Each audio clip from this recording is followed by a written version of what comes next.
I think there's been a great transformation in the banking system.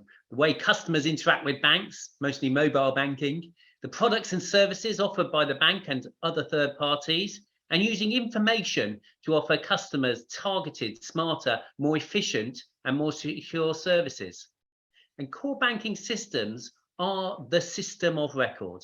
They're the most reliable, the most complete data that organizations have in that hidden data economy on which to build that targeted insight.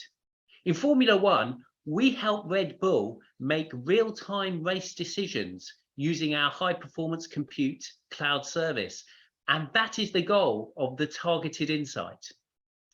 There are transformation risks, risks of losing best of breed advantage. We are convinced of multi-cloud customer value, being constrained by a minimum viable product due to a single cloud platform strategy is highly risky.